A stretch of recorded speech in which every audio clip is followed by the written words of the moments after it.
Hello दोस्तों, मैं हूं निहाल और स्वागत है आप सभी का मेरे YouTube चैनल रहस्य फैक्ट 2.0 में। दोस्तों, कहते हैं कि प्यार किस्मत वालों को मिलता है, पर कभी कभी हद से ज़्यादा प्यार करना भी किसी की मौत का कारण बन जाता है।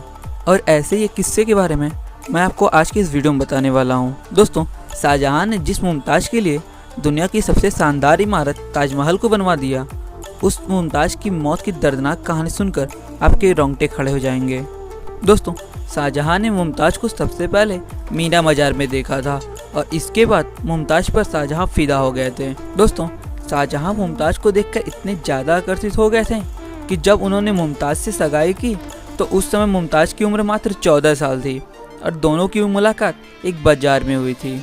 और सगाई के 5 साल बाद मतलब 10 मई 1612 को शाहजहां से मुमताज़ का निकाह हुआ था और मुमताज़ महल शाहजहां की तीसरी और पसंदीदा बेगम थी। दोस्तों, साउथ इंडिया में जब खान जहां लोधी के विद्रोह को काबू करने के लिए शाहजहां को बुहारनपुर जाना था, तब मुमताज़ गर्भवती थी और शाहजहां मुमताज़ से इतने ज़्यादा प्यार करता था कि वो उनको किसी भी हालत में ऐसे समय में अकेला नहीं छोड़ना चाहता था। और इसलिए उसने मुमताज़ की फुल टाइम प्रेगनेंसी होने के बावजूद शाहजहां ने उसे धौलपुर ग्वालियर से होता हुआ बुहारनपुर ले गया था और यहाँ पर सैनिक अभियान चल रहा था।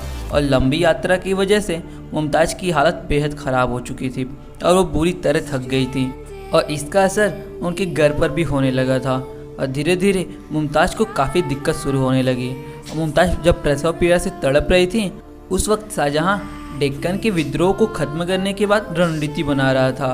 और उसे जब मुमताज़ की ख़राब हालत की सूचना मिली तो इस दौरान वो मुमताज़ के पास नहीं जा पाया और उसने अपनी जगह अपने दाइयों को भेजने का निर्देश दिया। और इधर मुमताज़ दर्द से काफ़ी बुरी तरह परेशान रही और उनके शाही हकीम वजीर खान उनके पास ही मौजूद थे और वो पहले भी प्रसव के दौरान रह चुका था।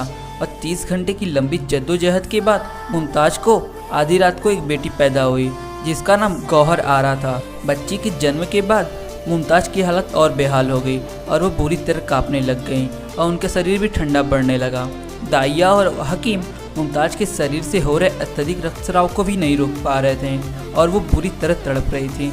और इधर शाहजहां को मुमताज़ की बहुत ज़्यादा चिंता हो रही थी और उसने कई ज़्यादा संदेशवाहक भी भेजे, पर कोई भी लौट कर नहीं आ पाया क्योंकि रात भी काफ़ी हो चुकी थी। तो शाहजहां ने खुद हरम में जाने का फैसला किया। तभी उसके पास एक संदेश आया कि उनकी बेगम ठीक है लेकिन वो काफ़ी थकी हुई हैं और बच्ची को जन्म देने के बाद ही मुमताज़ गहरी नींद में चली गई हैं और उन्हें परेशान ना किया जाए।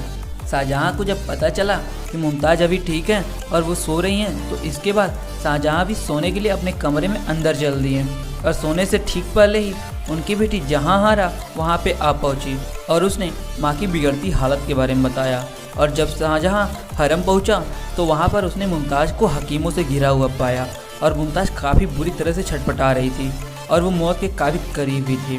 तो शाहजहां के पहुंचते ही शाही हकीम को छोड़कर तमाम लोग कमरे से बाहर चले गए। और शाहजहां की आवाज़ सुनकर मुमताज़ ने जब अपनी आंखें खोली तो उसमें काफ़ी ज़्यादा आंसू भरे हुए थे और शाहजहां मुमताज़ के सिर के पास बैठ गए और उनकी गोदी में मुमताज़ ने दम तोड़ा। और दोस्तों, मुमताज़ ने मरने से ठीक पहले शाहजहां से कसम ली थी कि वो उनके मरने के बाद किसी और से शादी नहीं करेंगे और उस वक्त शाहजहां ने हाँ भी कर दी थी। लेकिन कुछ दिनों बाद शाहजहां ने मुमताज़ की छोटी बहन से निकाह कर लिया और इसके अलावा शाहजहां ने उसके बाद भी 2 और शादियाँ की। इसी के साथ आज की वीडियो में बस इतना ही। उम्मीद करते हैं कि आपको ये वीडियो पसंद आई होगी। और दोस्तों, अगर आपको ये वीडियो पसंद आई तो वीडियो को लाइक कर दीजिएगा और चैनल को सब्सक्राइब कर दीजिएगा। तो मिलते हैं अगली वीडियो में।